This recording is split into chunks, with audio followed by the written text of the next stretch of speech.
welcome all. This is a Pathfinder Society module, the Absalom Initiation. And last week we created characters. Took the whole session pretty much. We're learning the rules as we go. At the end of the night, the party all received a handout, an invitation to a confirmation ball, where Andrew, or in this case, read out the invitation.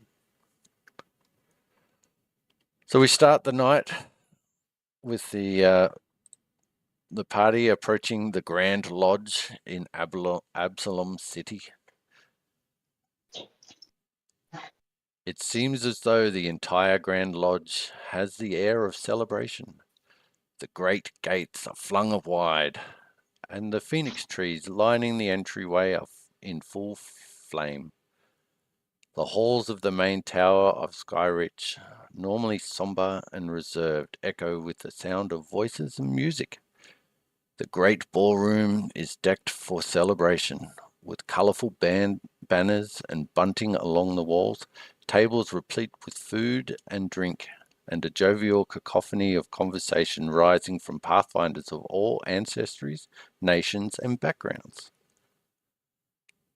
After a quick scan of the room, it's obvious that many of the attendees have gathered in small groups here and there. A half-orc woman in an iconic ship captain's hat stands near the punch bowl, handing cups to anyone who passes within reach. And a dark-skinned half-elf leads a small group of new agents around the room, introducing them to other attendees. Several senior agents stand in quiet conferral with a dark-haired Taldan man with a distinctive chin-strap beard, while a scholarly dwarf tells a rousing tale to a growing audience. A familiar blonde halfling woman bounces over, bubbling with excitement. It's Janira Gavix, head initiate of the Pathfinder Society. She grins. "Oh, I'm so glad you can make it. After all, the celebration is for you. Have you gotten drinks? Snacks? Be sure to spend some time getting to know everyone. It's best that you be on good terms with the movers and shakers in the society. That's how you learn about the latest opportunities. I'll be here if you need me, to help you with anyone's names or to make an introduction. Just let me know how I can help." Janira gestures to everyone to move forward into the room, beaming all the while. So first into the room is Dylan Little. Dylan, can you tell us how you were dressed for this occasion and what you look like? Any mannerisms that might be obvious? Yeah. Dylan's a rather rotund halfling. He seems to dress usually in greens and browns, except for a very fine-looking grey cloak. His face is a bit careworn. It looks like his eyes are a little too big for his face, and he's got this bit of a nervous disposition. It makes him seem like quite far from confident. But unusually, you can sense a little bit of magical energy radiating from him. He's only about an inch or two over 3 foot. And yeah, he enters cautiously, trying to stick to the shadows and not make anyone really notice him that much. Mm-hmm. So following Dylan, am I pronouncing that right? Dylan? Dylan. Dylan is Jarox. So Jarox is a relatively young man, probably in his mid-20s or so, very tall by human standards at least, so about 6.5 feet tall, so quite large, extremely broad-shouldered and quite heavy set.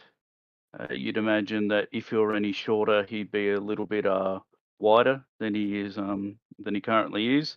Very muscular, very sort of plain and unassuming looking though. Just standing up and moving sort of very upright and very diligently, sort of keeping to himself, but trying not to get in people's way and just sort of minding his own business. Dressed in a red, black, blue, and silver sort of not suit, but just fairly fine clothing, and a black cloak as well. And yeah, your standard sort of what you might consider to be a sort of standard military type haircut. So short, medium length brown hair, and he has piercing green eyes as well. That's it. Nice. Following Jarox is Om. Well, he has pretty plain clothing other than his holy symbol of Nethys. He stands a towering 3 feet high as a gnome, so he's even smaller than Delin, but not by much. And he seems a pretty generally happy-go-lucky sort of guy. I think that's probably about it. There's not much outlandish to do with him.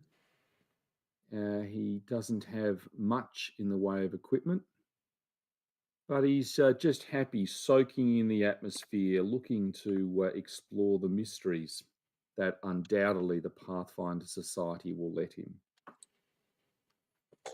Awesome. After Rom is Rack. Yep. So Rack is towering above half the party at a massive 4 foot tall. Part of the Short King Brigade that we've got going. He's a rat man with a greyish matte fur, and he has sort of a mean-looking scowl on his face, just even though it's party time.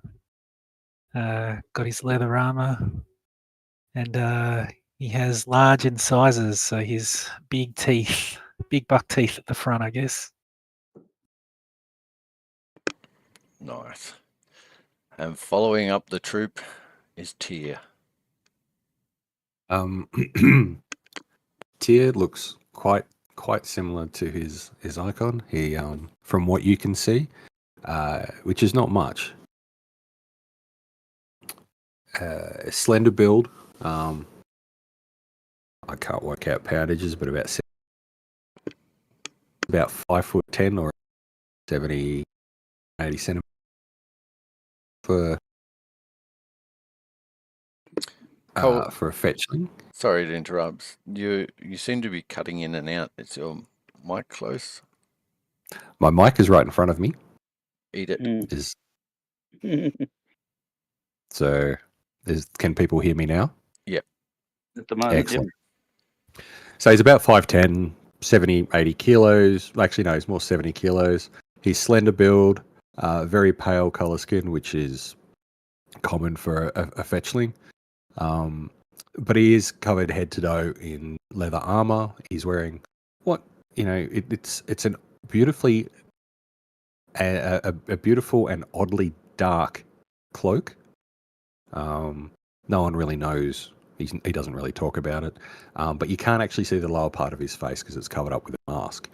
You can see wisps of white and possibly black hair coming out the front of his hoodie. Always.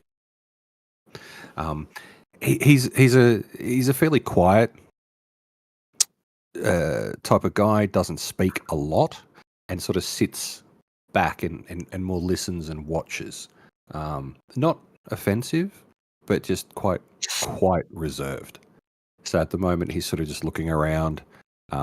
He has taken a glass that's obviously been offered, but he's not sipping at it. He's just holding it, looking around, and listening. Obviously, he treats and understands the people he's attended with. Daryl and Jarrah, the closest things he could probably class as friends because he's never really had too many. Mhm. That's that. Yeah, nice. So, Janira, time to share.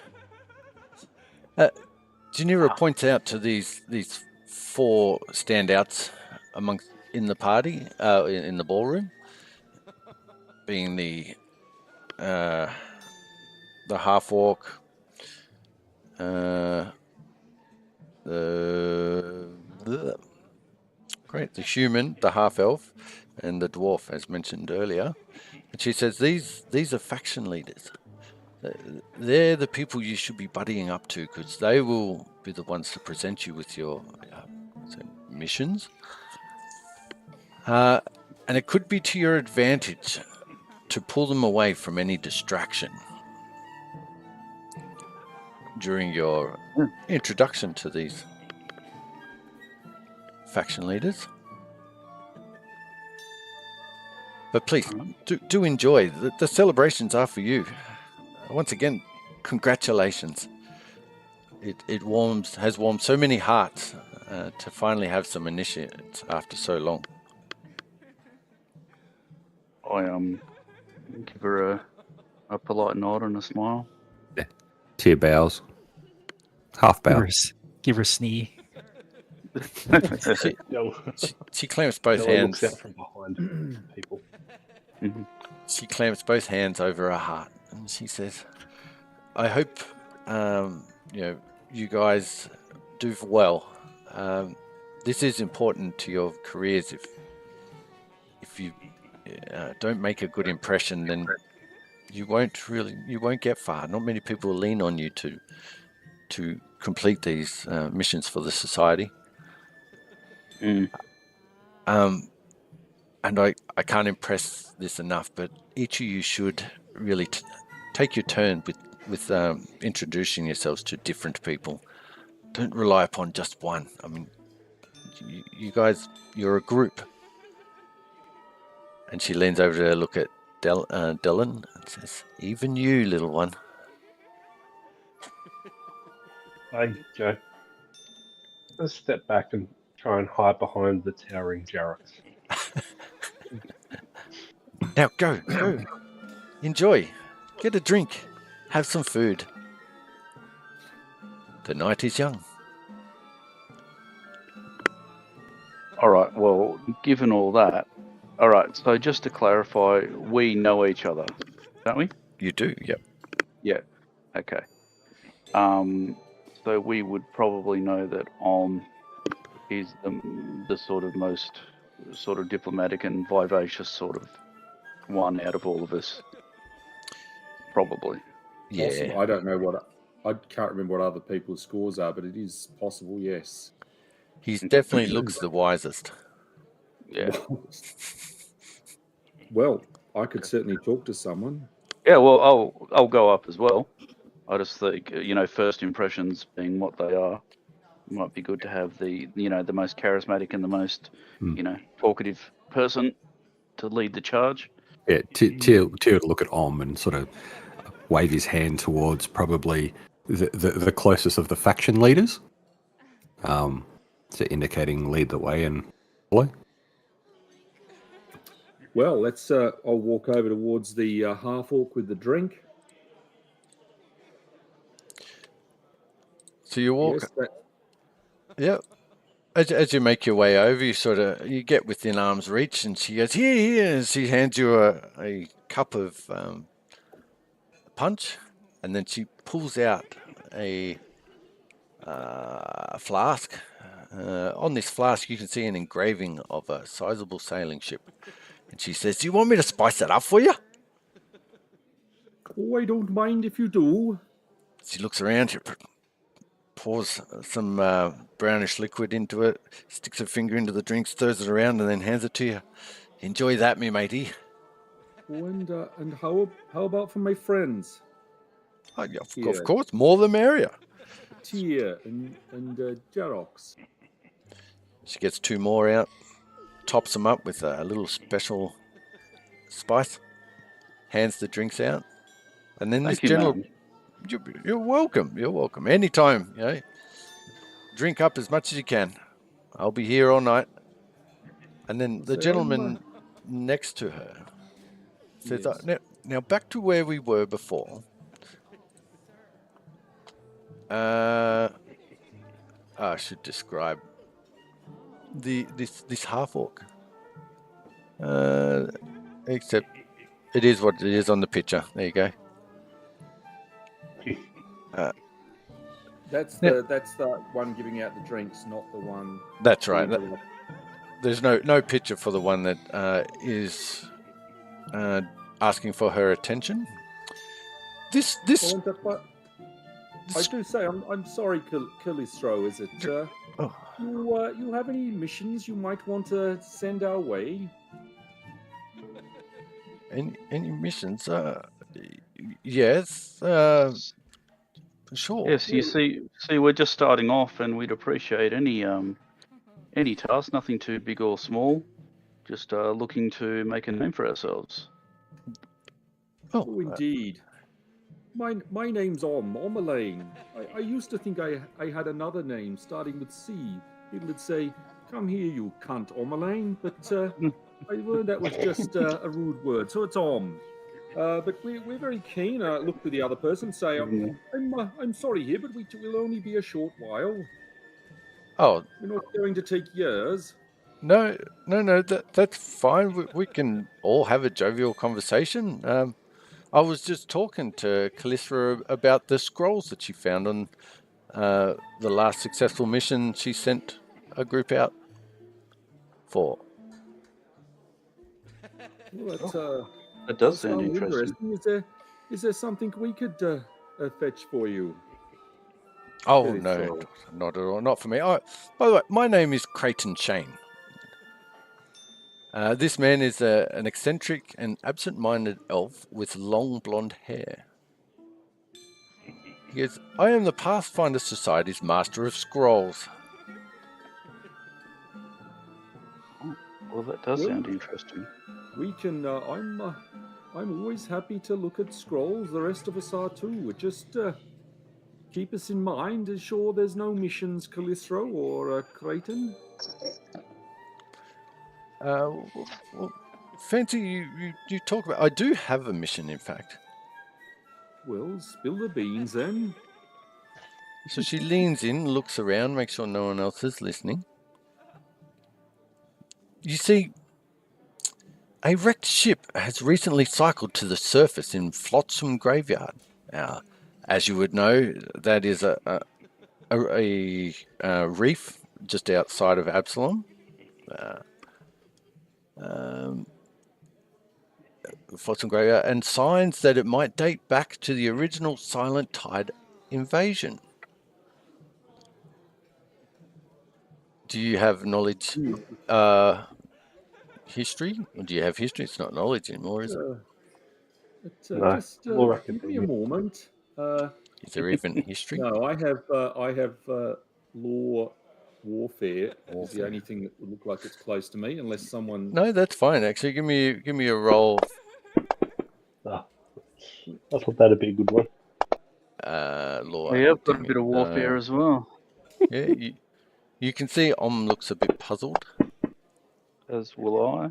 No, Jarox. Oh, hello.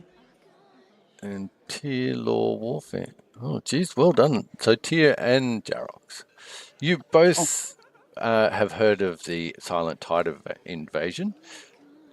Centuries past, naval operation by Taldan operatives known as the Black Echelon attempting to take control of Absalom.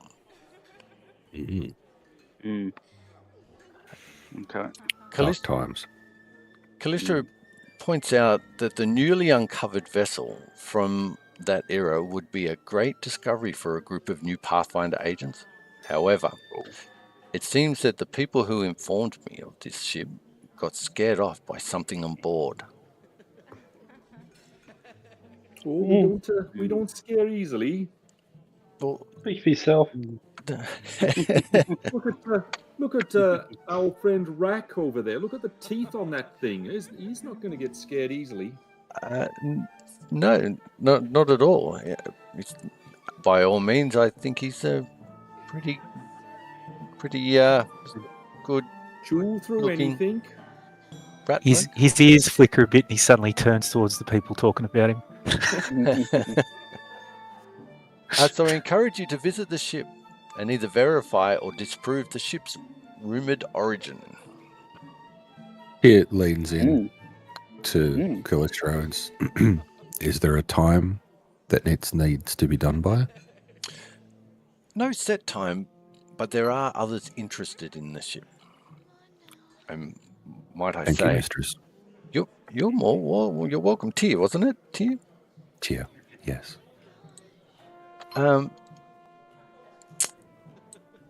It would be very noteworthy if you were able to sail it back into port. Oy. Okay. We'll consider it done. Oh, you He raises an eyebrow at I and just have a chuckle. ponders if he could actually see over the steering wheel. I say, oh well, I was part of the army, not the navy, so I can't guarantee, but we'll give it a shot. That's all right. It's all I ask. I mean, bottom line is, just knowing if this is a ship from back then or it's just a new ship that's been recently washed up. It's more important than anything. No better sailor than Tyr here. And Crichton chimes in and says, "Now, don't if you find any scrolls on that ship," and then he lowers his voice out of excitement, "please do come and see me." Thank you, mistress. We'll bring the Dead Sea Scrolls to you, definitely. You sorry, I didn't quite catch that. The what scroll? With the Dead Sea Scrolls, says Dylan. Oh, the Dead Sea Scrolls. Okay, We'll very make good. sure that we bring them to you. And I just shrug and nod. Sounds good. more drink. Thank you. She hands out more drinks, and then someone passes from the crowd behind. She hands them over a cup and drink up. I've seen your hand empty for too long. All right. Now, Michael, I take it we're encouraged to talk to the others as well, so we get introductions across the board. Yes, absolutely. Well, folks, we have the human and the dwarf and the half-elf. It Half nods elf? towards the half elf. Okay, that's where we head. Next, what is the half-elf doing? So, as you make your way over to the half elf, you're cut off by Janira Gavix. She says, "That looked rather successful. How did you guys go?" Oh, Janira, we've got a lead on some work. We've got Tyr, a professional sailor, is ready to lead. Well, that is marvelous news. You're making a good impression already. I just knew it. Just one thing. You may have gotten a bit more out of Calistro, had you been able to distract that person she was with, the scroll dude. Oh, Crichton. Yeah, that guy. Don't Okay. you find if they're joining in the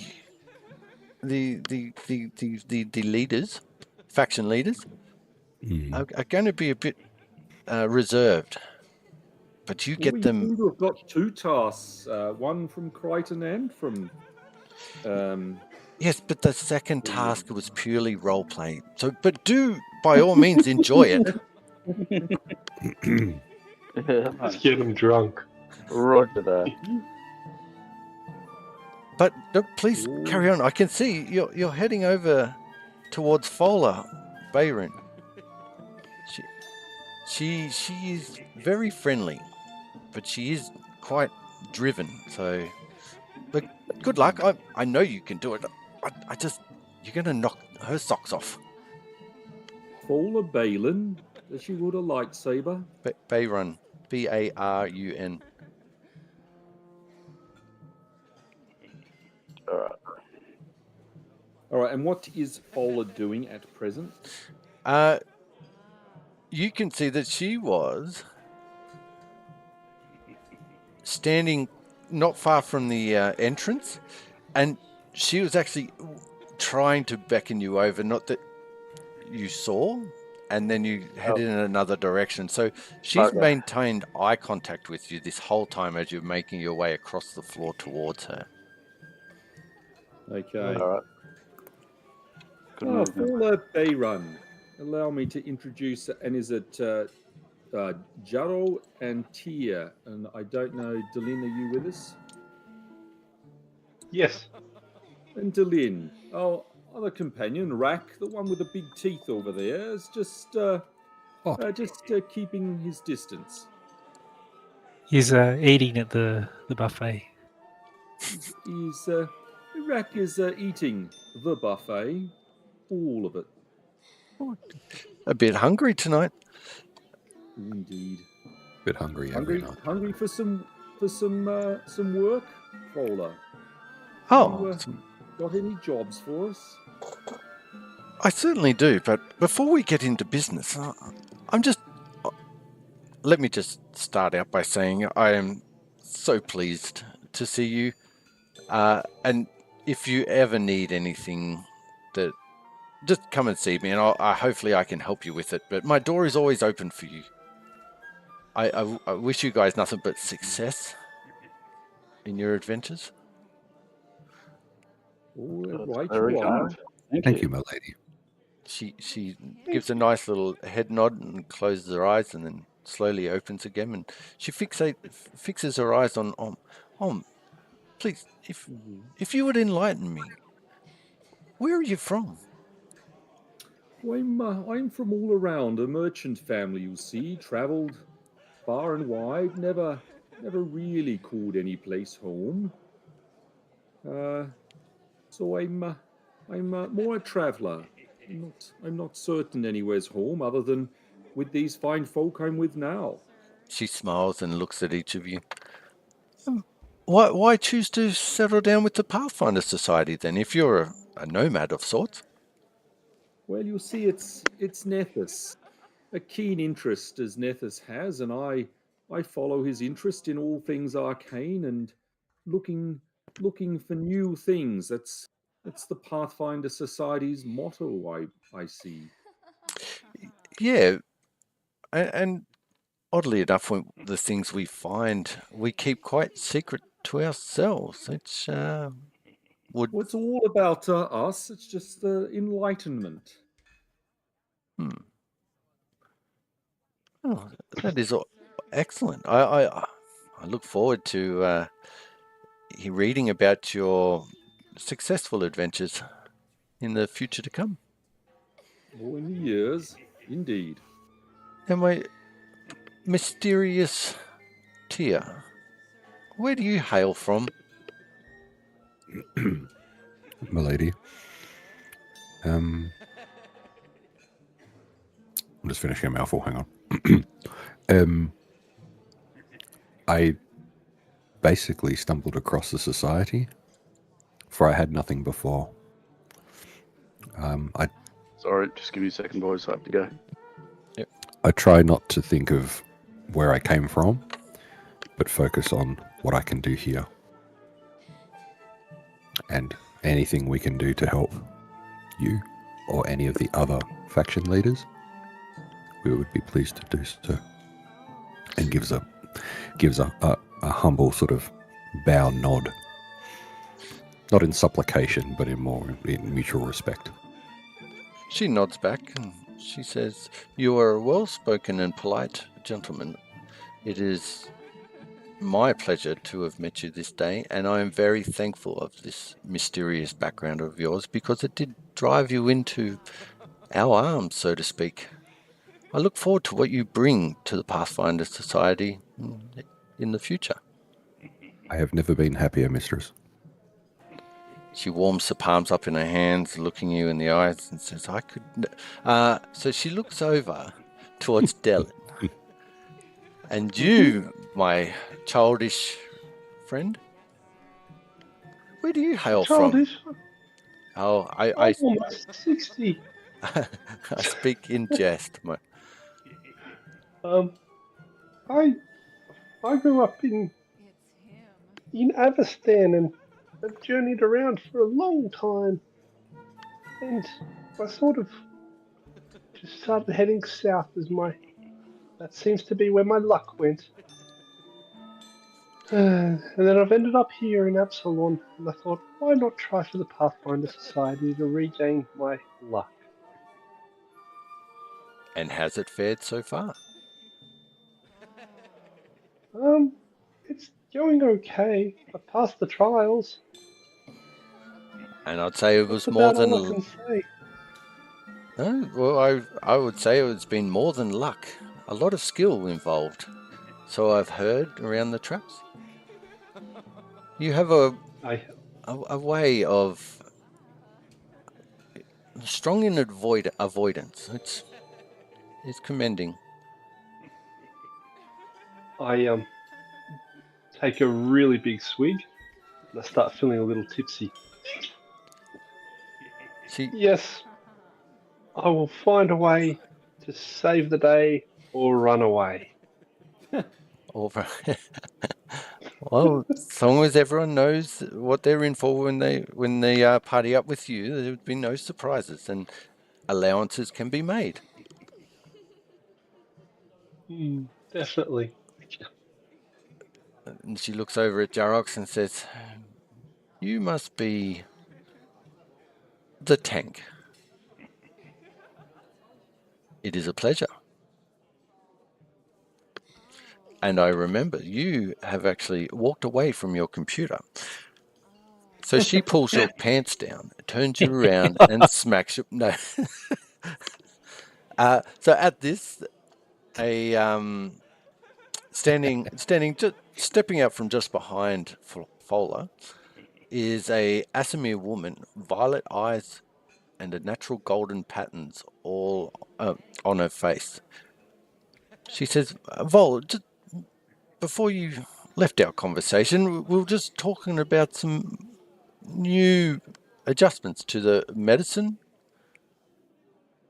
And Fowler says, "Oh, yes, sorry. You're welcome to join our conversation. We're just talking about different additives to adjust medicines, and what they would be used to cure." Well, I will attempt to then intervene and say, well, Fowler, I think, look, just in terms of time, we'd just like to chat to you about any missions just now. But if this fine Asimar woman wants to talk about additives, our friend Rack Moores, the one with the teeth over there, can talk about additives for quite some time. You'll find him mighty persuasive.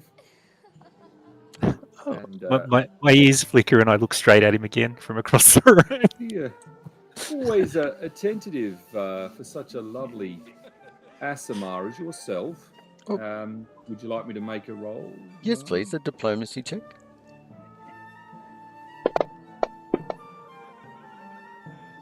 Better you than me. She says, "Well, first of all, I am really sorry. My name is Valius Durand. And Fowler, we shall carry this conversation on after I have a chat to, what was his name? Rack Moores. Rack Moores. Yes. Very interesting. This will be most enlightening." He will be. You'll want Moores after chatting to him.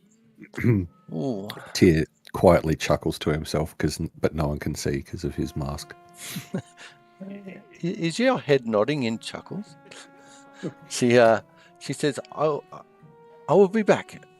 And she walks off towards Rack. So before we carry on with Fowler and the party, Rack, you notice after your ears twitching that a Asimar woman is, her eyes are locked on you, and she's gliding across the floor towards you. Do I realise she's not important enough to have a picture?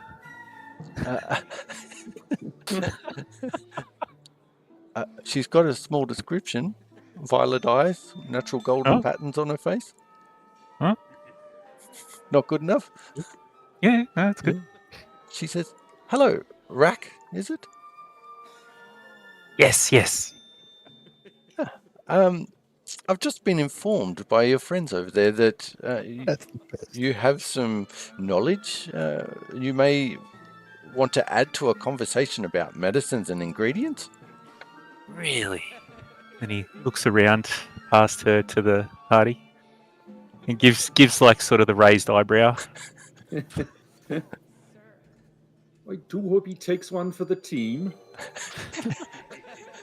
Somehow your sensitive hearing picks up this voice from Om. I'm trained in medicine. What man thing want? Well, what would you use to put on a burn from a syphilis tree? How you get burned from syphilis tree? Well, by brushing against it, of course. Stupid. Not stupid. Noted. I turn my head to the side. I don't know what she means. It's how do I put this? It's happened. It's a thing that has happened in the past. Well, here's another example. What would you add to a potion to heal one's kidney? Do I know this? I have medicine as a trained skill. Yeah, so just roll me a medicine.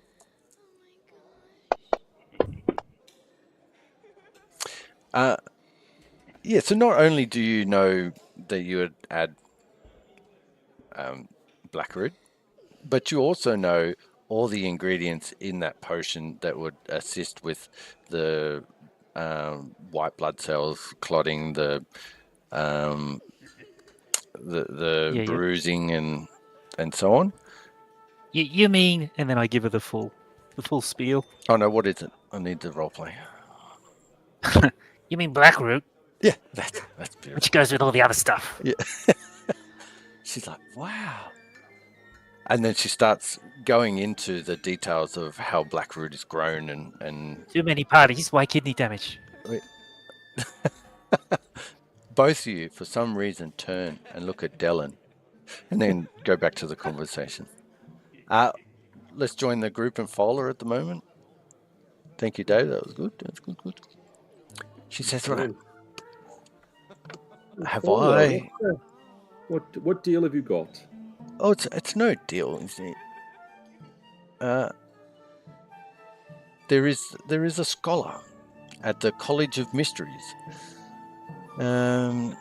She has been working on an interesting new ritual that has led to considerable division among her colleagues. She's been under growing pressure to leave the college because of this new ritual. So now might be a good time to contact her and determine if she would be a good fit for the Pathfinder Society. And if so, recruit her. Oh, we might be able to handle that. Sorry, what was her name again? Oh, her name, of course.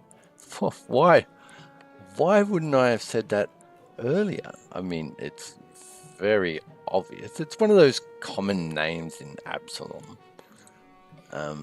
And that name... What, Petunia Snot-Twaddle? Boy, very common. Mossy crack. Oh. And then he winks at Fowler, as in he's making a jest. He's not very good at it.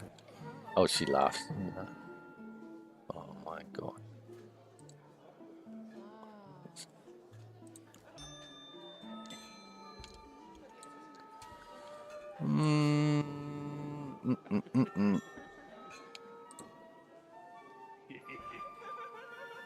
Oh, wrong one.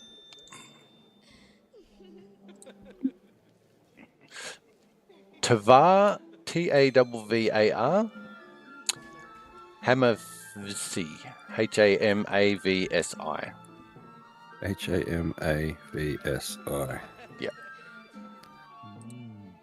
So, Tia sort of Tavar Hamasvi and nods. Now, she looks around and she says, I have this that may help you in your little quest. Where did Always it go? looking for help. She reaches into her side pouch. Why is this so slow? It's a deep side pouch. It That's why is? it's slow. No, it's slow to load the page. And she pulls out a bottle and she says, now this is called Silver Tongue Mutagen. It's in the party sheet.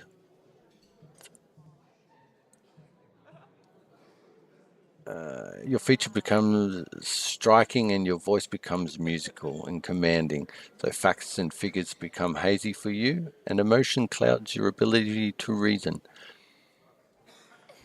Metagaming sense, you gain an item bonus to deception, diplomacy, and intimidation, and performance checks. And your critical failures become regular failures. People are happy if I take that one. Yeah, I think so. Yes. Mighty fine, Fowler. I've got complete confidence in you that you'll you will recruit her. All consider it done. So at this, Valerius bids Rack farewell and thanks you for the conversation, and joins Fowler again. We'll leave you two to it. Trust you enjoyed your time with Rack. Quite an interesting gentleman. Definitely knows his stuff. In fact, Fowler, I think I might have a drink with that one later. Fowler just looks at it and sort of shakes her head.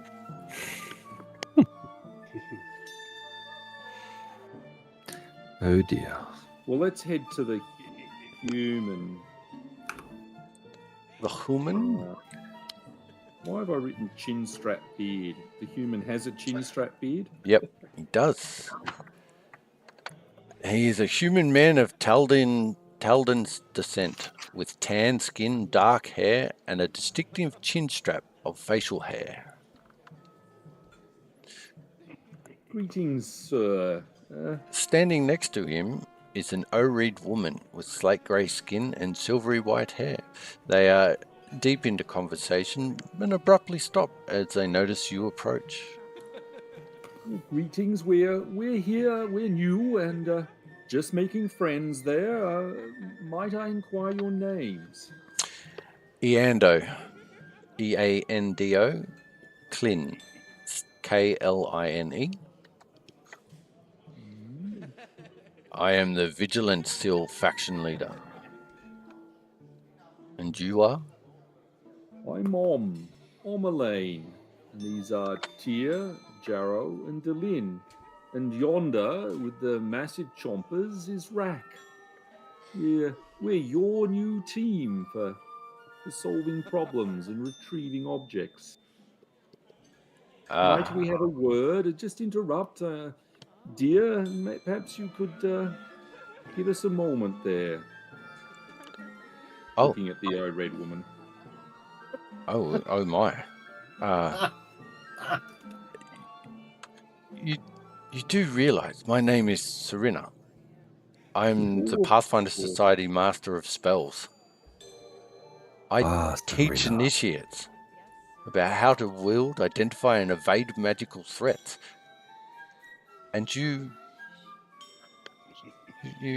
cut me off. You Oh, turn your shoulder. unintentionally, I'm sure of it. We can do work for all of you, but we just Iandor is he'll benefit from a quick word with us. I'm sure he would, but the word doesn't have to occur without me here. Well, that might be true. It just we can have a chat as well, but let's just hear what Iandor has to say. I'm In sorry, fact, and I don't normally do this, but I don't believe you should be talking to this one. Well, Iando looks I and in fact says, agree, Serena. In fact, if you and I could just have a little chat over here, you see, I'm very keen on spells, even the arcane type. I'm a follower of Nethys, you see, and I wouldn't mind just a quick chat if my companions could stay and keep Iando company. yes. Yeah, Tyr nods and sort of steps up. And I will try and gently lead Serena away, talking about our spells and what I understand of the divine and arcane. Would you like to roll me a religion check? As she says to you, well, what do you know about Thor? Oh, she says Sorry, that's me rolling religion, or is that that was you rolling religion. Yeah. Yep. About Thor. Yes. Well, I'm just checking my memory banks now. So you feel maybe as though you shortly. have failed that roll. Well, it's a wide pantheon. My particular skills are more with Nethys. You see, that's one can't know everything. No, so enlighten me as to why I should share a conversation with you. Well, I'm going to try and convince you that it's not all about Thor. Nethys sits right in the center, you see, of everything. Tendrils everywhere, looking at mysteries, magic, even the divine and arcane and primal. I'm sure we could have a lot to learn. I could certainly, on missions, come back with all manner of interesting tidbits and the like to help you teach new initiates. So you presume to tell me how to do my job now? Only to assist. I'm here just to assist. Another knowledge religion.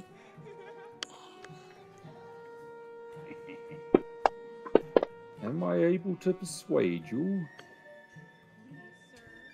Yeah, I will give you a bit of time, but if it's nothing interesting,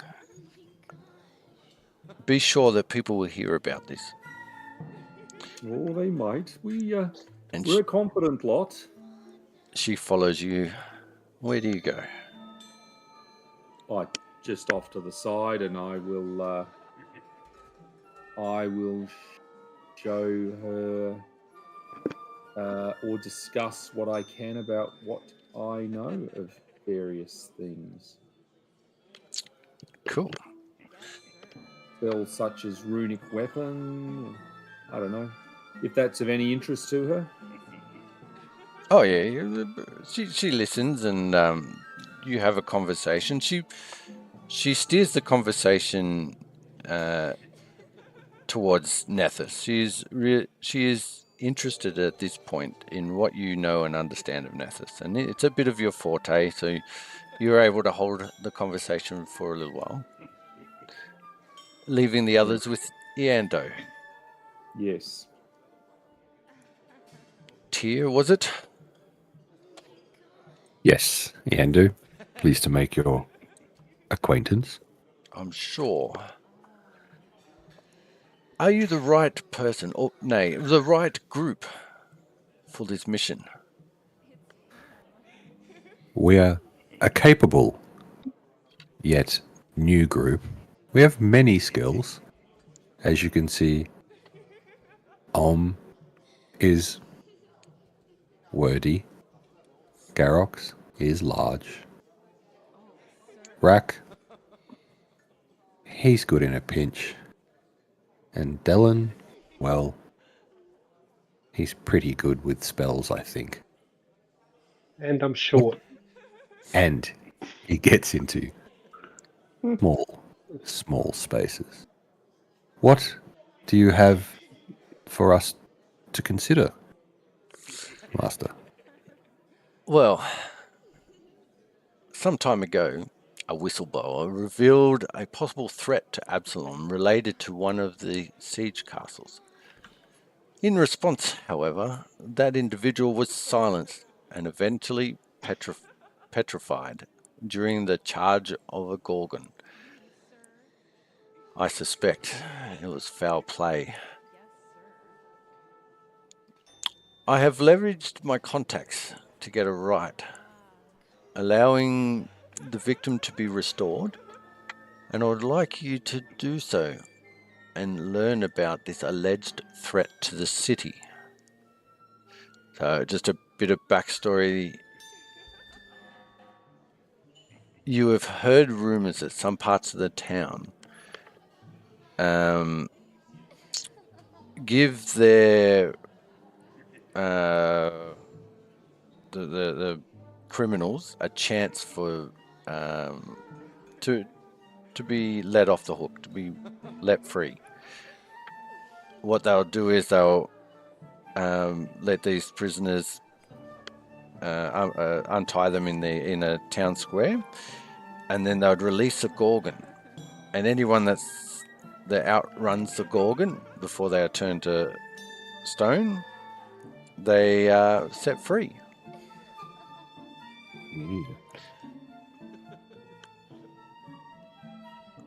What Doesn't sound like sport. well, some people have a strange way of carrying out justice.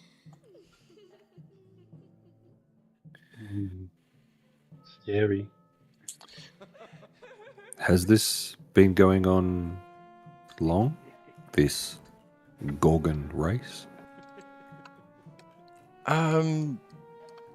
Yes, it is a centuries-old tradition.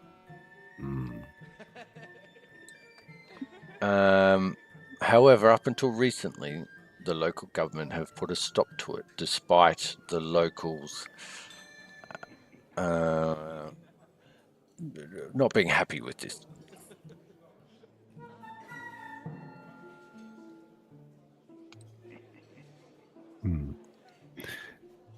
Do you have advice on where we should start? Obviously, with the right and the person. That's right. So you will find the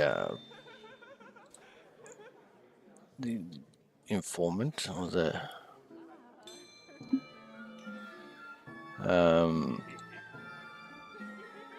what do I call him? Whistleblower. Thank you. Sorry. In the Westgate Province. Just like it's a area of Absalom. Where the district even?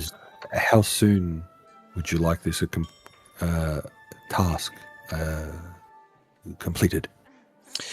At your earliest convenience.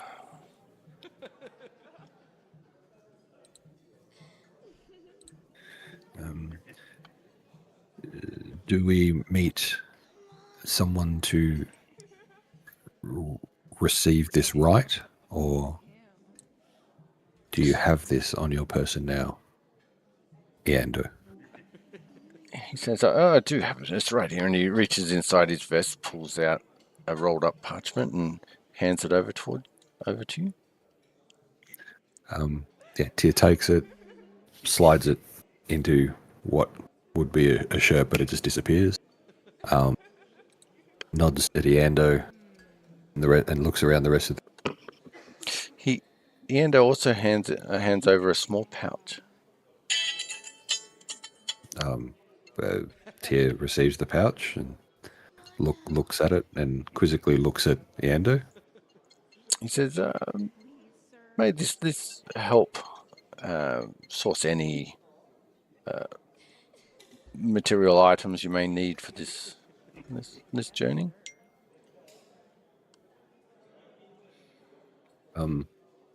Give the pouch a bit of a shake. So it sounds like there's a half dozen coins in there. Pouch. Obliged, sir. And then tucks that away. Tyr tucks that away as well. Looks around the group, sort of, and anyone else want to ask any questions? Nope, good. Thank you. One more thing. Mm. Use my name when you're on this hunt, and you will be looked upon favorably by the person you are talking to. You may use it to persuade, stand down. I'm well known around these parts. Thank you. We shall use that effectively. And Tyr gives a curt bow and says, until later. Enjoy the evening. As to you. Odd. Politely. And with that, we look to... Oh, shit, wrong. We look towards and how he is going with his interactions. You look over there and you see them both laughing, just laughing at something that said, and she's draped an arm over his shoulder. She's like, oh, I see your friends have done. I might excuse myself, as she slaps you on the back of the shoulder. You are an interesting fellow. And then I'll walk over and say, time to see the dwarf. So Serena obviously walks over with you, and she bends down, gives you a kiss on the top of your head, and says, "Have a lovely night, Eando." And they continue on with their conversation.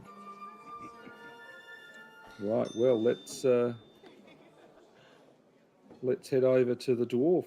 What is the dwarf doing? He's surrounded by a group of followers as he has got one foot up on a chair, toasting the air with one cup, telling a wonderful tale of a bunch of adventurers that took down a giant in a flying citadel. They sound awesome. I was going to say, sounds like bullshit to me. Crushing the ancestral village of his family. He looks over. He said, "Come join us. Join. I'm just regaling a tale of old." Yeah.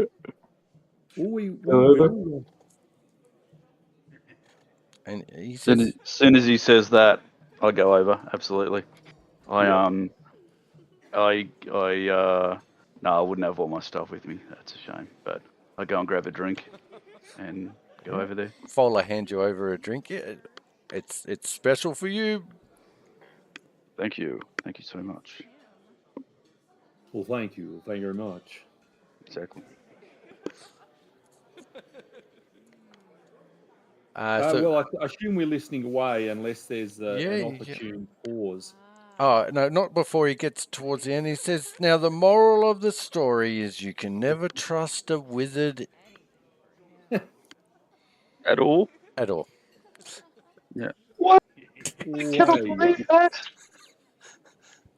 And with Well, this, some look at people the get up linen here. and head off for refreshments. And there's a Chilaxian woman left there, and she's saying, now the giants, now they're obviously had quite a different type of magic, and that shamans. I mean, can you elaborate a little bit more about the shamanism and of the Well, if I giants? could butt in, I think you'll find you're from Cheliax, I see. My companion here, Delin, is an expert in magic and of the good sort, and certainly can talk more about this story. I think I've heard of this group. It's a bit exaggerated. I think parents use it to scare their children. Ooh, Von Aston will get you in the night. No, it's Delin can talk through that if you'll just give us a little bit of time with your friend here. I'm Om, and here's Jaru and Tia, and obviously Delin is the one you'd like to talk to, and Rack over there, who's I can see is halfway through the whole lot of food on the table. If he'll put himself into a coma if he's not careful. My name is Zata Drelneen, and this, my dwarven friend, is Gorm Greathammer. He is the Who is Zata? Zata's the Cheliax lady. Yep. Well, Okay. Zata, please chat to Delin. I think you'll find his take on magic refreshing. Gorm, we'd like to offer you our services as a new group here. So Zata looks over at Delin and says, so what's your take on the opposite school of necromancy and divination? Everything has to be in balance. So there has to be a good bit of divination to enable the necromantic arts to essentially bring the loved ones back from the dead. That's quite an interesting point of view. Can you make a Arcana roll? Or occultism? Academia law, maybe. Well, you see, on the third night of the full moon, blah blah blah blah blah. Yeah, she sort of drifts off during your conversation. She looks.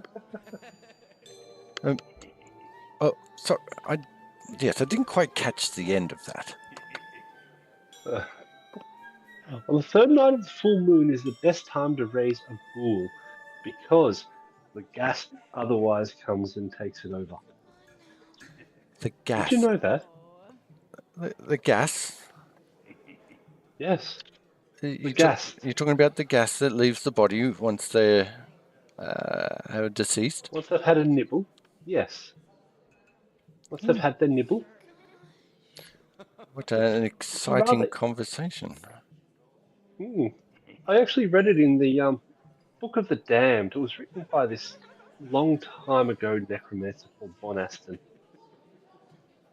Oh, okay. I've heard of that name before. I think he was the butt end of the last story. But, yes. So you can roll me another check. Academia again, or others? No, your Actually, choice of it's more occulty. Arcana, occultism, or... Yeah, it's more occulty, I think. The history of Von Aston. She says, in 3 parts. I'm truly sorry, Delin, but this Von Aston character just doesn't sound very appealing. Almost like he's a charlatan. He did have a tendency to go invisible. I do understand that. Oh, so you can relate to him. I hope not too well. Oh, definitely. It's always good to relate to the world and the powers and the large beings who have visited there beforehand. Does anyone want to jump in with a bit of an assist here? What would an assist roll be as in terms of skill? They're talking about arcana, or history of magic, a bit of occultism, so the ritual type side of magic. Well, I have no skill whatsoever. thank in you. Dylan's a chubby little boy, isn't he? Yes. Can I bring them over some cake, like little cakes from the? Oh, well done. table? Definitely. Yep. She Zata looks at you and says, "Ah, rack, isn't it?" Cake. I don't And mind if I do. I hold them out for the two of them. Yeah. Nom nom Do you nom. want to make a society roll? This is- Okay. Unless you're I'll going We to assist live you. in a society, so I'll do one of those. I'll assist you. No, you can't assist because he's assisting you with this. Unless you've got an argument for another skill, there's always the option. Like, you can. Anybody can put an argument forward for a different skill in an action you're carrying out. Now, bringing the food across, I think, makes sense to Yep. try and distract them, I guess. No, and you do. Like, she takes a bite and she, I can't believe I didn't try this earlier. Thank you, Rack. That was delicious. Now, sorry, Dylan, where were we? And you get a +2 to your roll. Oh, I think we're talking about cake, but we were also talking about the wonderful history of Von Aston. Yes, that is right. Although I don't agree with a lot of things I've heard about Von Aston, where he comes from, it does intrigue me. So, do you know the history of Von Aston before he became Von Aston? I understand he originated somewhere in Geb, one of the cities up there. Okay, and you two sort of drift off into a conversation about that. Okay. Gorm, you feel as though you've successfully distracted her. Well done, Rack. That was a good assist there. And Yes, indeed. yeah, Gorm. Well, Gorm, I think we're the team for you. Jarrell here is more martial in nature and might be more appealing to chat to you about things. Yeah, I would love to hear about Jarox's experience. What have you experienced? What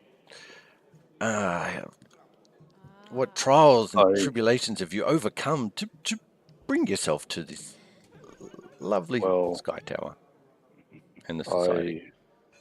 I previously served with the Absalom army, standing army. My father, grandfather, and their fathers before them had all served in the army or the navy, and let's say it's been part of our lineage for hundreds of years. I was there for only a relatively short amount of time, but one of my defining moments was tracking down a group of goblins which had been raiding the nearby towns, and unfortunately we followed them into their lair, which was rather silly, and we were attacked, ambushed, and the rest of my team were slaughtered, and I was the only one to make it out alive. Terrible.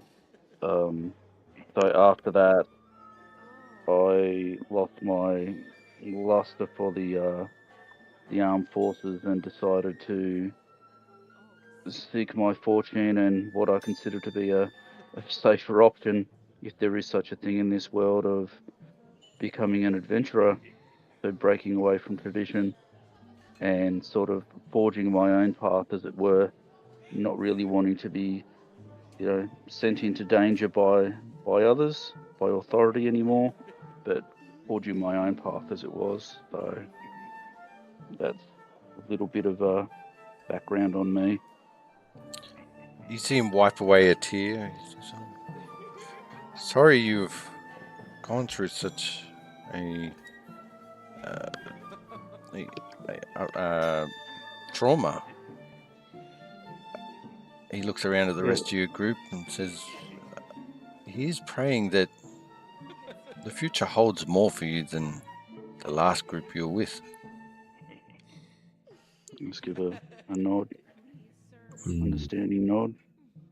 Just, if things go awry, do you know what your fellow members want for themselves after death?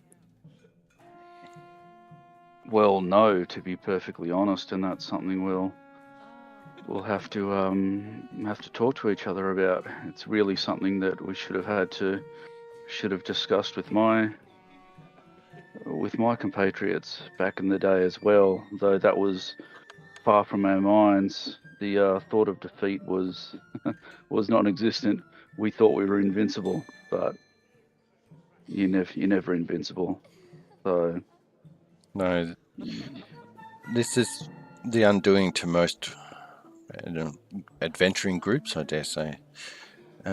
Just getting mixed up between their capabilities and the other part of that saying. Well, I definitely know where my strengths lie and what I'll be able to add to the group. What people, I know the capabilities of the others, but what they want to happen in case of the worst occurring, no. We'll have to figure that out. Well, every group needs their empathetic member. And when push comes to shove, a bit of muscle doesn't go astray. No, it certainly helps when the chips are down, as it were. It's not everything having martial prowess, but it can certainly get you through some tough times. But it's more important to be with people who are balanced and can deal with encounters in different ways. And a very important thing to take note of. Absolutely. The key to survival is knowing each other's strengths and weaknesses. Yes, absolutely. Just a little bit of a heads up that you brought up goblins outside of the city. I have heard tale of rogue goblins inside the city. That's just something to be wary of as you travel through Absalom. Sure. All right. Well, we will keep that in mind, of course, knowing that goblins are these days are tolerated people to a degree. They won't be shunned like they probably once were, but they can also be tricky and devious and at times treacherous. Yes, I should have. So always good to keep in mind. Then these goblins are the more naturalistic goblins that have been cited, not the more society inclusive type. Social? Though, yes, absolutely. Though danger can come from anywhere at any time, as I've experienced. So, yeah. And the group that were travelling with Von Aston too. They learnt the hard way. I'm sure they did. You have to. It's always good to know who you're travelling with, and sometimes you think you know your compatriots, and sometimes you're proven wrong, unfortunately. This is true. When you spend a long time with someone, you don't notice subtle changes about them that would otherwise tell you to be wary. Absolutely. Now, I have a favour to ask. Go ahead. There is a partially collapsed house in the Precipice Quarter, long rumoured to be haunted. Has been marked for demolition in the next few days. I understand the house was severely damaged in an earthquake in 4698 AR, but rumours of strange activities there long predate the quake. I would like you to uncover the history of the house before its destruction. That's something you feel you could do? I'm sure we could give it a try. Absolutely. Wonderful news. I look forward to hearing your stories upon your arrival after successfully uncovering the history of the house. For helping me, I'd like to offer you a little aid. I have 3 scrolls here. I won't tell you what they are. I just want you to pick one randomly. All right. Can you roll me a d3? Yes.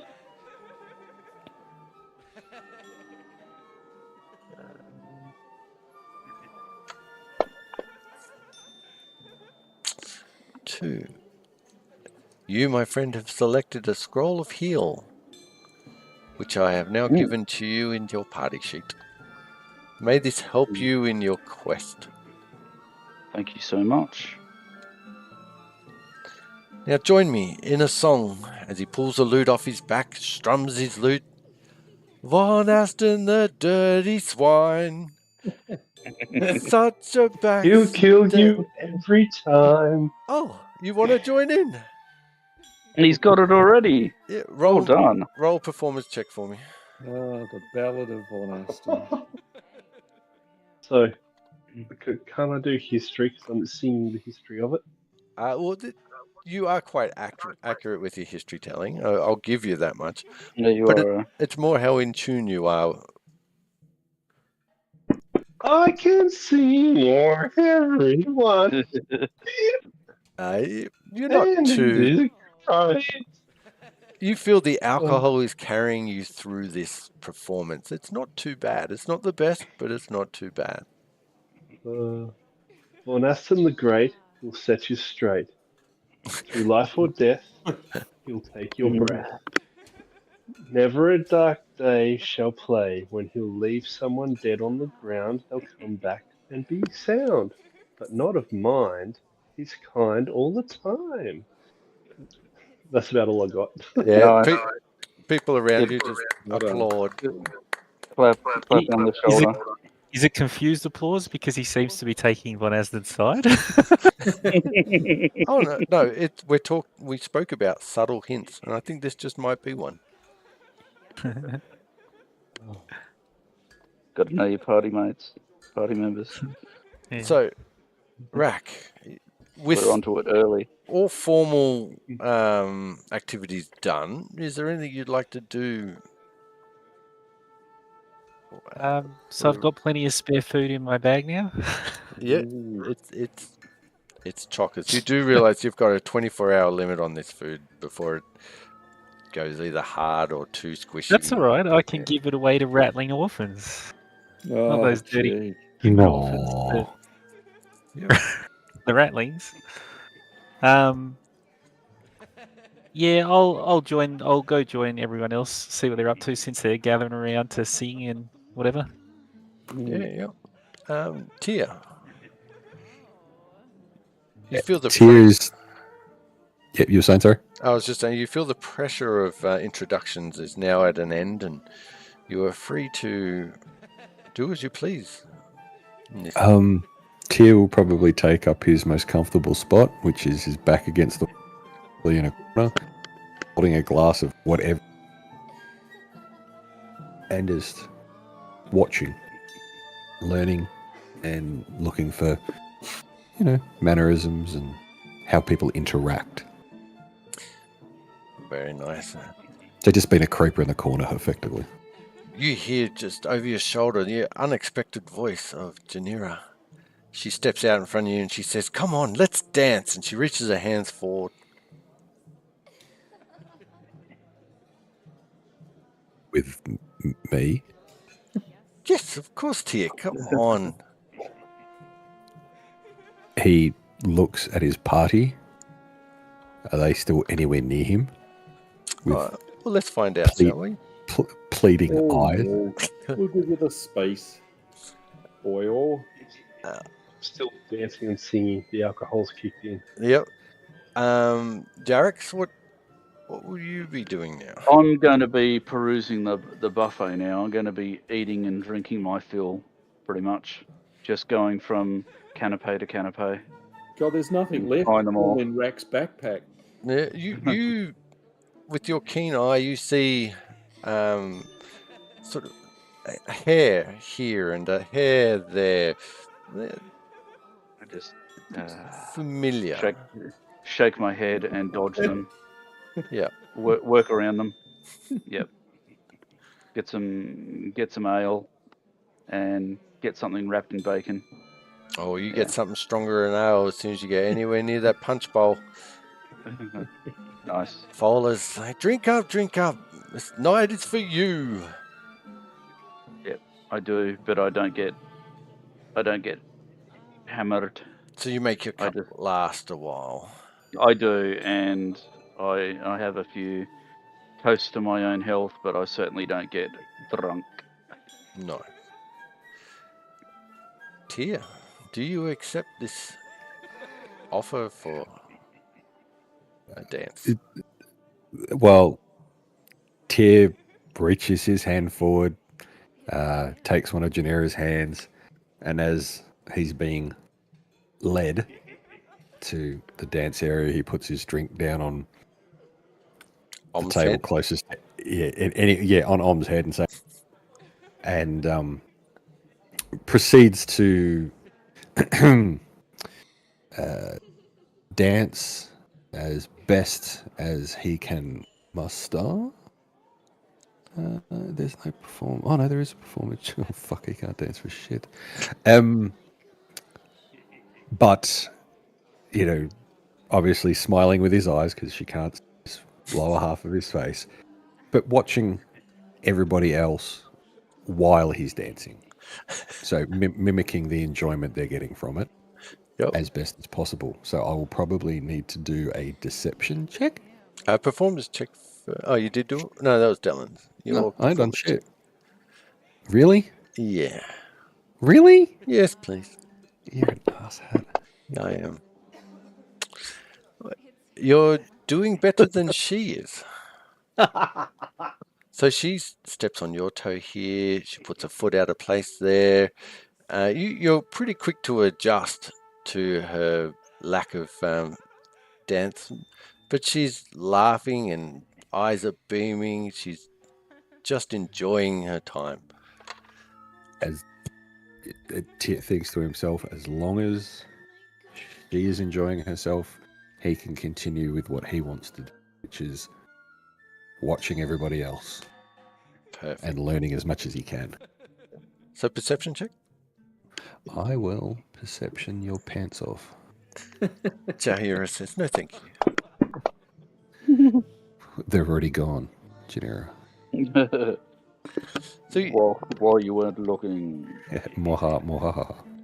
You see, people enjoying the party. They're still in their groups, talking about various academic things or the alcohol, how good the food is, how great it is to have the first group of initiates pass and become fully fledged Pathfinders. And this scene fades out. You wake up in a communal bedrooms with your own single bed. Love heap. Okay. Yeah, that's right. In Vegas, not remembering the end of the night before, you catch wind of a mass murder in the Sky Tower. No, I'm just joking. Uh, Yeah, so one by one, you all wake up. The very last one to wake up is Dylan. It's to be expected. He tends to sleep in more than most. Put away a bit. He did indeed. Rack, you realize that you must have been successful because your pockets have all but crumbs in them. Sweet. So you realize all your children, your many, many hundreds of children, which you call orphans, have been treated to a nice dessert or meal. Yeah. Now they all feel sick because they've never had sweet food before. So. Yeah. Well, leave the room. Is there a communal kitchen or? Yeah, of course. Yeah, I'll go there. I'll start frying everyone up some eggs and bacon. Nice. Sounds good. I join him down there. So after a short while, you're sitting down to a meal, a much-needed meal, soaking up the remnants of last night's beverages. And you have 4 quests set before you. What we do, man, thinks. Well, we have the house demolition that Gorm has given us. Mm-hmm. We have the whistleblower and the Gorgon that Iando has given us. Yep. We've got the sailing ship that perhaps seems the most difficult from Kalisno. Although incorporated with that might be some scrolls for Creighton. And then the half-elf. It's the scholar. Scholar, yes. Kamvar Hamazvari or something. Which one? Which one reward more? Oh, well, I'm sure they all enlighten us, enrich us, which is the key thing, surely. Right. Which one's the easiest to get to and will take the shortest amount of time? Raise an eyebrow. The demolished house might be the one with the greatest time pressure because it seemed to be possibly within days it will be demolished and our chance of getting anything will be gone. Tier, like yes, agree. We should do the house first. And then maybe the Gorgon one, because how far? I'm not familiar with Absalom at all, Mick. So, like, it's a ridiculous city, isn't it? It is the city. It is the city of Gloarian. Yeah. Allow me to share an image with you. Because the only other one was that had a time frame, which was the earliest convenient. Yeah. Chin strap. Okay.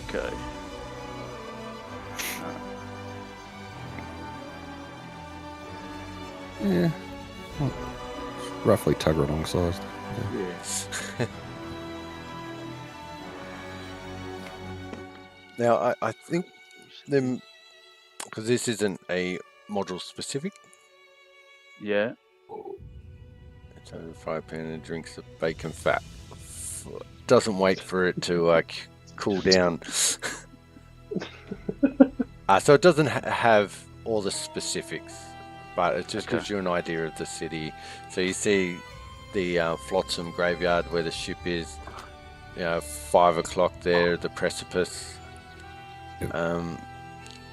Westgate where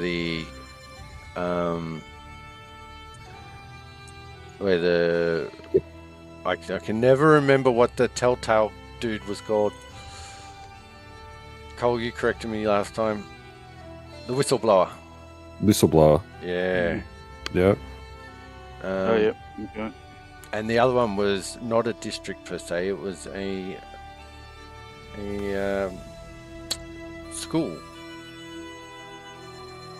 The scholar. Yeah, the scholar. Yeah.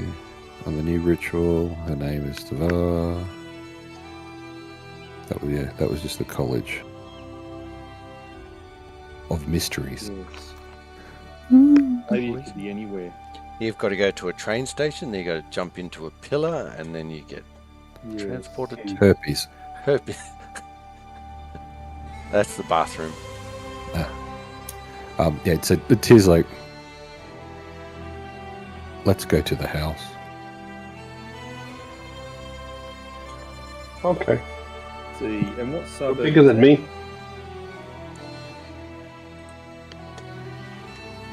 What's his name? The Precipice Quarter from memory. Yeah, that's Oh, yeah. what I think as Yeah, well. I can and see it's that. remarkably highlighted magically on the map that appeared on. Well, that makes Table. it really good. Whoever did that line, that was great. Wood wood. So, Alright. Yep. for your role-playing efforts, I'd like you to give yourselves all an extra hero point. So we get one. So you should have 2 in total now. Oh, sweet. So these hero points, at the start of every session, reset to 1. Grasshopper. Awesome. Then I would invite you to open up modules. Modules. Yep. Yep. And then go to the Pathfinder 2nd Edition core rules.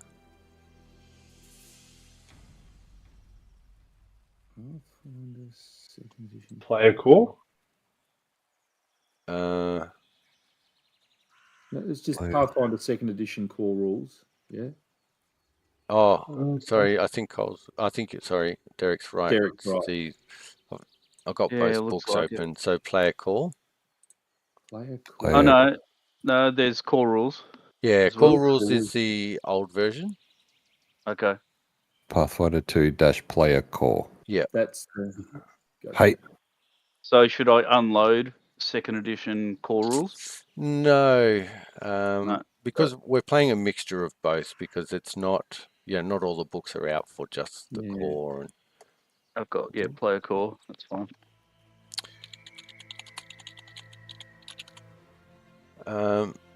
Ancestry's equipment. then search hero points down the bottom. Click reference manual, then search of the new page that opens up, hero points. Ooh. The top left-hand red square with the white dragon. If you left-click and hold that and drag that down to your hotbar at the bottom, you can use that as a quick reference then to look up what you can spend your hero points on.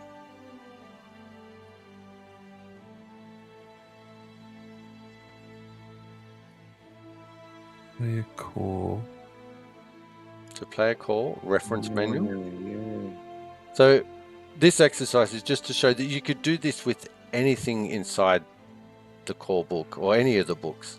So if you're constantly wanting to check up spells, you could go and find that page, then left click and drag it down to your hotbar. Feats, equipment, skill checks, or anything that you find you're using often enough, or that you have trouble remembering. And then if you need more hotbar, you can hold down the control key or flick up new hotbar. Alt will do the same. F1 through to F12 will do the same. So there's you just got to remember which one you use. Gotcha.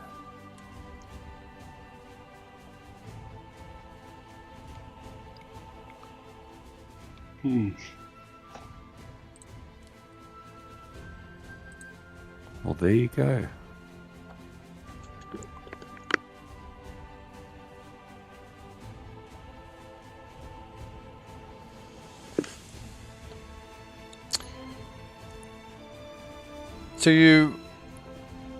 So is everyone ready to proceed? Mhm. Yeah. All Yeah. good? Cool. Does anybody need to do anything before you venture forth to the precipice quarter? No, you feel you're geared up? Yep, just grabbing all my shit. I'm going to cast Mystic Armor. Apart from that, all good. Cool. There's a scroll in here that we got given of heal, which you might want to grab, so you can use it on one of us. Why, I see. I'll take it. Yeah. Well, Is there any kind of like government register or anything that could tell us like previous owners and whatever of the house? Or could you give me a society roll, please? we'll look it up on all homes. Can I do that? You Googling it, or go into the Infosphere. Infosphere. Yeah, thank you. I'm glad we're on the same wavelength for that one.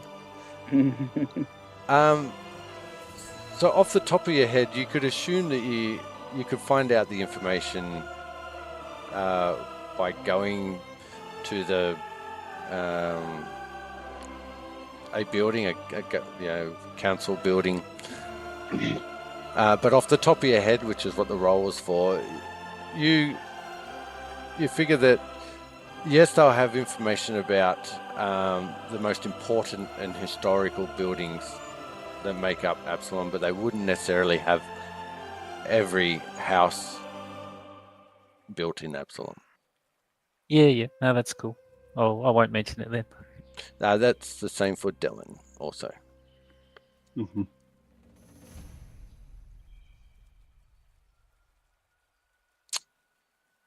All right, so you pack up your stuff and you head out. You know, it's a little ways away, like a couple of hours. Okay. On foot through the busy marketplaces and whatnot. Unless, of course, Dylan wants to teleport you. Ooh. So I'm continually casting Warp Step to keep up with everyone because of my short legs. And on... Yeah, sorry, go. I was just going to say, is this something that you would have done previously? Is this something that the group would know that you'd no, want it's to just explain? a cantrip. Yeah, but No, it's just a cantrip. No. It makes me move a little faster. No, he's So you asking see- if it's something that we'd know that you do constantly, like as part of your MO, I think.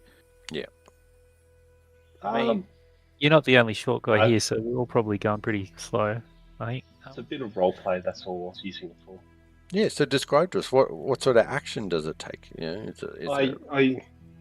I discreetly point my fingers at my feet and wiggle them, and then for some reason I start leaving the other short asses behind and keeping up with them, with the bigger folk.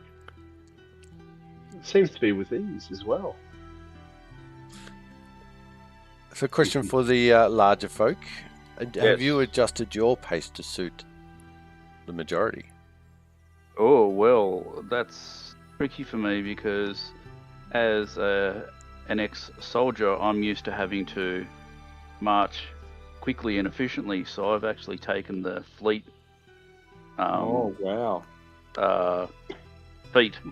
So I'm actually moving at 30 even with heavy armor. So, and I'm used to doing that, so I'm not going to slow down only because I want it to be a roleplay thing. Because that's sort of what he's used to doing. So, yeah, that's what I'm going to do, Mick. Get on his shoulders on. On me too. Yeah. So you guys mount up on Jarek. I'm Treebeard. Nice. No. So Excellent. So Jarek would probably arrive, 10 minutes before the rest of you in the scheme of things, unless Warp Step keeps up with the 30-foot. Warp Step keeps up. Yep. So I'm you're 25 plus an extra 5. and Tyr, So yeah.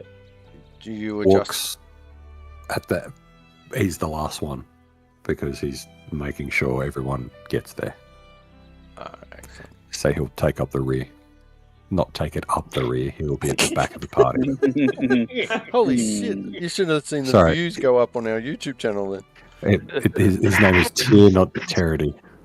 Pack them all in. So you arrive at the Precipice Quarter, in your own times, in 2 groups. Eventually. And you realise you don't actually have the exact location of this manor house. Okay. What would you like to do? How could you remedy this? We could check with some people on the street. Yeah. It'd be I'm good going to to ask around. attempt to use society to recall knowledge about local history. Yes.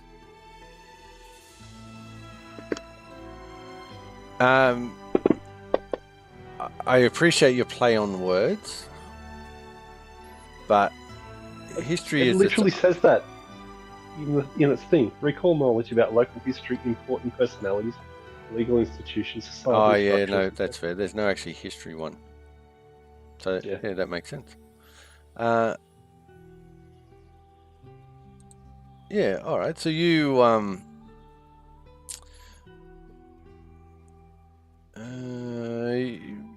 get a rough indication as, or you recall a manner that fits the description that you have. Once again, you're still not 100% certain of the exact location. If we head to that rough area, then on we'll chat to a few people, saying, "Oh, I've heard about the house that's likely to be demolished. Can you tell me roughly? I'd like to get one look for old time's sake, you see." And I will have cast Read the Air, which effectively gives me a bonus to my diplomacy check to make an impression on those creatures around when casting it. But it also enables me a similar thing with recall knowledge using society. Not that I have that as a skill, so I'm presuming it imparts it, but obviously I'm endeavouring to engage with someone, and given it's a cantrip, I'll do it any time, the amount of times I need with people, just trying to see if they know about this house and where it exactly would be. So you come across this little halfling man. He's got a little walking stick, and he looks up at your arm. He says, "Oh, it's huff. It's nice to come across a common short folk. Us halflings, we seem to be getting fewer and fewer." I agree. It's we should stick together. Those of the shorter stature. This manor house you talk of, I do know it. It's a damn good thing that's getting knocked down too. They've scared the buggery out of little children for years. I can't believe it's taken them this long to knock the dang thing out. What exactly? How does it scare the little ones? Oh, visages of ghostly figures and howling, creeping noises. It's a thing of fairy tales. I myself, I don't believe in that rubbish, and nor have I witnessed anything. But it's enough to have the children talk about it, and well, over the years, it's like beating a dead root. Well, if you could show me, I'd like to see it before it's demolished. We don't worry about ghosts. Jarrock's here, my friend. He eats ghosts for breakfast. Ooh. I see he's got a sense of humour too. Would you like a side of fries with that ghost? Can you roll me a diplomacy check? I'll add my one.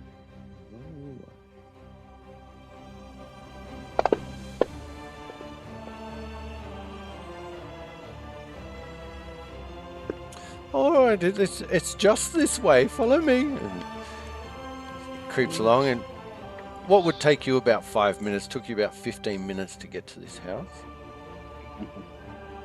So what? Delin walks forward, walks back to keep up, walks forward, walks back. It's lucky he didn't know where he's going, or would have been left well and truly behind.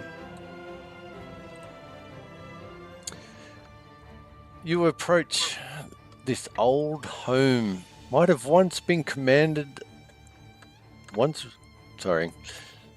Let me start that again. This old home might have once commanded the respect and envy of its neighbors, but the remaining story is cracked and crumbling. Whatever upper stories it might have once had have long ago collapsed, scattering stone and debris across gardens grown wild and weedy. Two curving staircases lead to a broad veranda, bereft of its railing. Two openings that might have once been doors led into a faint remnants of a solarium, while two more doors lead further into the creaking house itself. A whiff of rot and decay seeps from the structure. Like organic rot and decay, or sort of building-wise? Building-wise. Or is that yet to determine? Yeah, more Okay. more building-wise. Yeah, roger. You're all green. Let's drop you down here. I realised I didn't put a border on this map, so just use your imagination. Roger. Will do.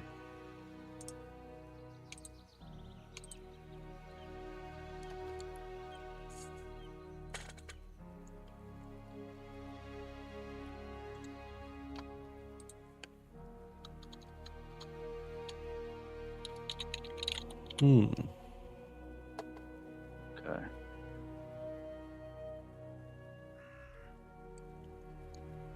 Okay.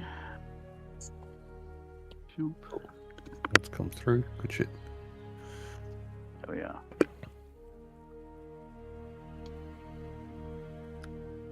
Zoom in a bit more. There we are. All right, looking good. Tokens are locked. Of course. All right.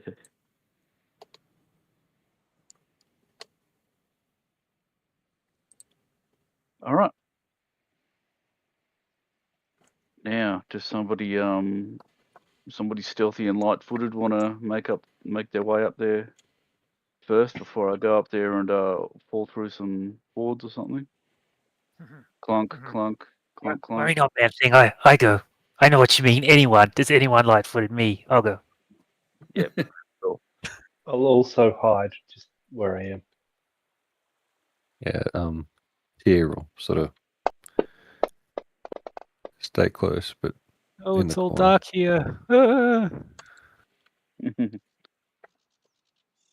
Ratus.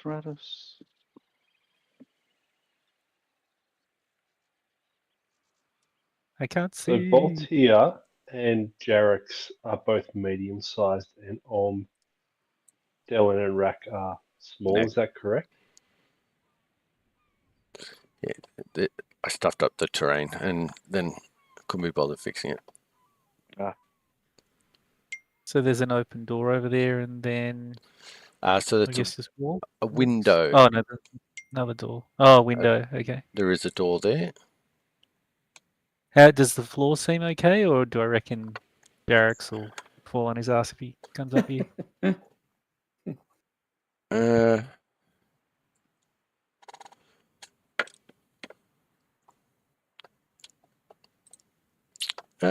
You think it's... Oh, that's weird. You think it's fairly sturdy? I mean, there is obvious boards collapsed and wood rot around, but for the most part, it would definitely hold Jarrax's weight. Is safe for me, Jarracks. Come up.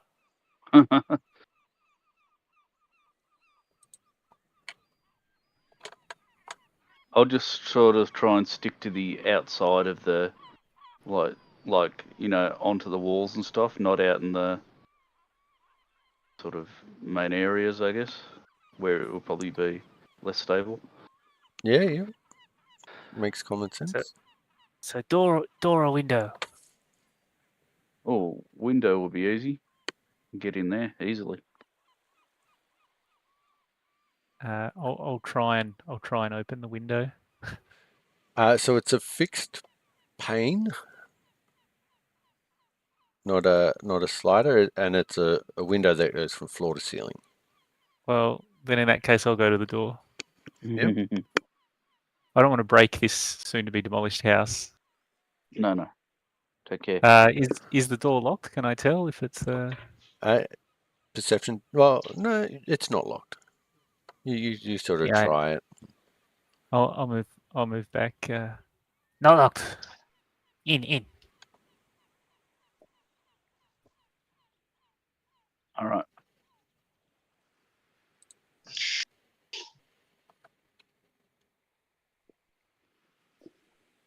All right. So is that directly in front of you, Brack? I point off to the That one. over Yeah. Right. I go to attempt to open the door. I do. All right.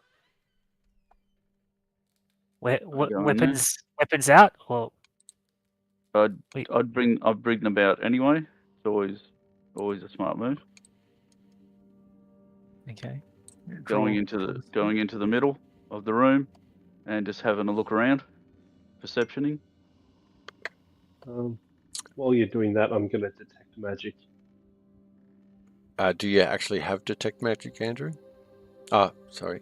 Gary? I do have detect magic, but I suspect Lynn is the one. Yes, you smart ass. There are some players or characters who apparently cast it and don't have it. Really? Those scoundrels. Yeah. Michael gets me so many times. I cast this.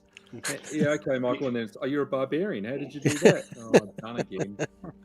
Oh well. Mick got me last Saturday with it as well. Yes, he did. Cheeky scallywags. Got you good. Yeah. It's so nice. All right. Right. I'll take Can I stuff off him next time. Can I perceive? Can I have a look around with perception? Yeah, absolutely. Let's all perceive with our peepers.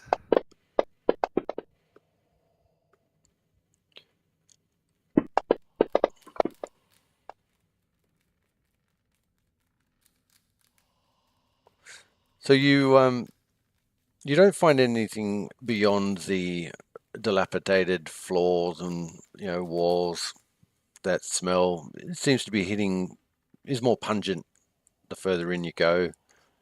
A lot of moss and lichen growing on the walls. There are holes in the ceiling letting in natural light all through here, and the floorboards creak underfoot with every step. Yeah. So Okay. my detect magic lets out a 30-foot emanation. Yep, sure. Do I detect magic in any particular direction? Yep. North, northwest, northeast, and east. So I am excluding my party members Then no. from this. Fair enough.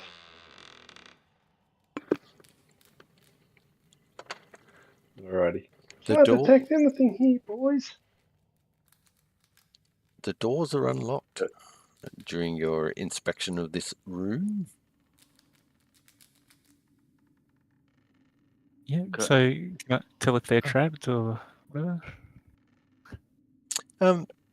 Yeah, you definitely don't feel like they're trapped. If you want to make a roll, feel free. But I'll just tell safe. you they're safe. Go. All right. So those are ones. Yep. All right. I'll get up there. So just stop there. Yep, Roger. I'm not safe. Ah. The tiled floor, ornate columns, and sweeping staircase of this once grand hall evoke a distinctly Taldan aesthetic. Though the finery has suffered greatly over the past years, the marble floor tiles are cracked and filthy, and the statuary lining the walls has been smashed. None of these staircases climb beyond head level before ending abruptly. Debris from the fallen upper reaches scatter across the floor. Okay. All right, I'll just push in one more, and everybody come in, check this out. Just hold there Yep. for a second longer. Yep. As I will grab a perception check from everybody.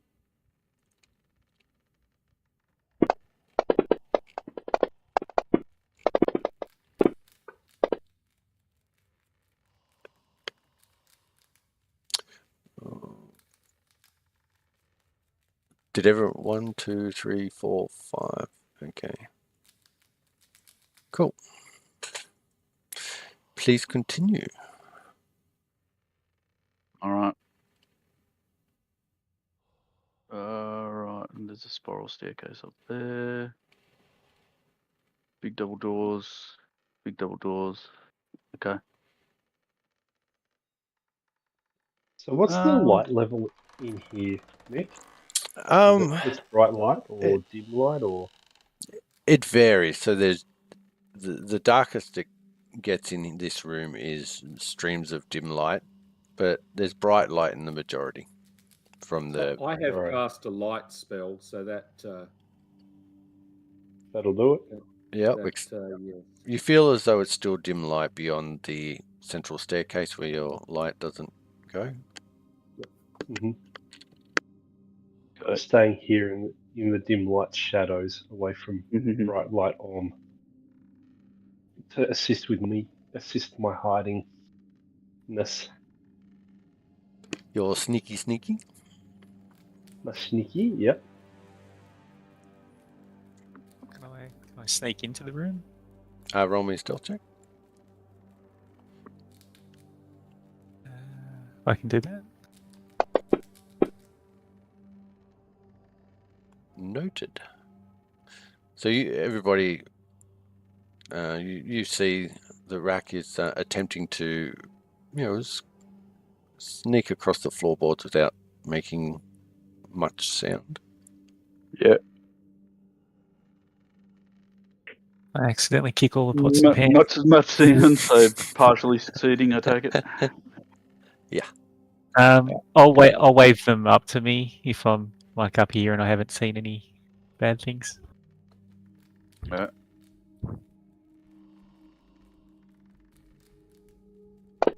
And then give them a judgmental look if they're too loud.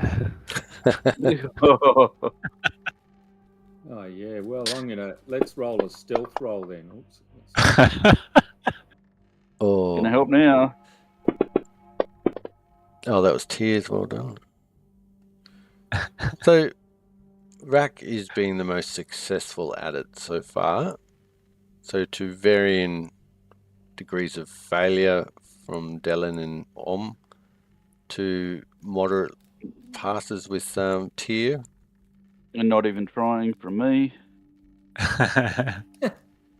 Then say to them, sort of, just whisper to them like, which way we go?